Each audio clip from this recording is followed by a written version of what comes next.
L'édito politique. Bonjour Nicolas Bétou. Bonjour Dimitri. Alors les voitures c'est foutu, la 5e c'est foutu et Blanquer, est-ce que c'est foutu? Le ministre de l'Éducation nationale a tenté dès hier d'apaiser la tempête provoquée par ses vacances à Ibiza en déclarant qu'il regrettait la symbolique du lieu. Oui, et il a eu raison d'essayer d'arrêter tout de suite la polémique en distinguant la forme, ce symbole de l'argent, du luxe, de la désinvolture qu'est Ibiza, et le fond.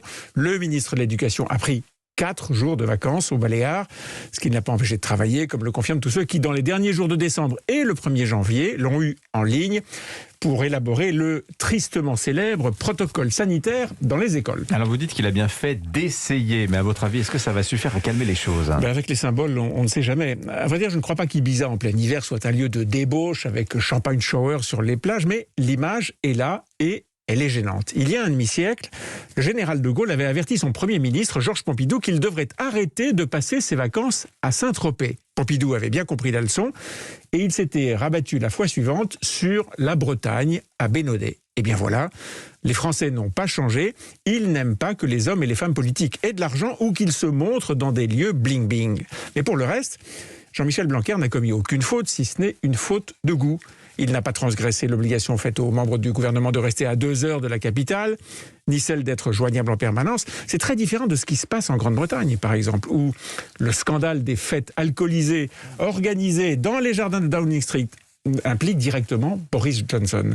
Le Premier ministre anglais a désobéi à ses propres règles de confinement, imposées à toute la population. Il s'est comporté comme aucun des sujets de Sa Majesté n'avait le droit de le faire.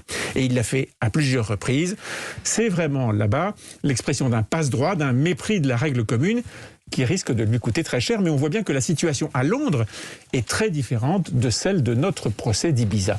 Sauf que les syndicats et l'opposition font le rapprochement entre le ratage complet du protocole sanitaire dans les écoles, tel qu'il a été défini pour le début du mois de janvier, et le fait que le ministre de l'Éducation, lui, il avait piscine. Ben oui, au fond, les enseignants et les organisations de parents d'élèves veulent que le ministre vive la même vie qu'eux, qu'il galère comme eux. C'est le procès, le mauvais procès du mépris, de l'éloignement, de l'incapacité à comprendre les problèmes sur le terrain quand on roucoule au soleil des Baléares quelques jours avant son mariage. Comme si ce ministre, qui est en poste depuis 5 ans, ne connaissait pas la situation de son ministère, et comme si, resté à Paris ou installé en Bretagne, il aurait fait différemment sur le protocole sanitaire. Non, la réalité, c'est que ce recordman de la longévité pour un ministre de l'Éducation de la République a beaucoup d'adversaires.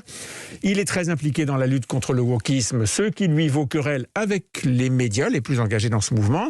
Il ne co-gère pas son ministère avec les syndicats, ce qui les exaspère, et il a plutôt un bon bilan sur les écoles et les lycées, ce qui lui vaut les attaques de l'opposition, en particulier l'opposition de gauche, qui jamais à une outrance près a exigé sa démission. Bon, elle ne l'aura pas, bien sûr, ce serait provoquer une grave crise de régime, mais tout de même, le ministre de l'Éducation devrait réviser ses leçons d'histoire contemporaine. Il y a 50 ans, tenez, Pompidou, encore lui, avait reproché à Jacques Chirac de s'être acheté un château en Corrèze, à Bitty.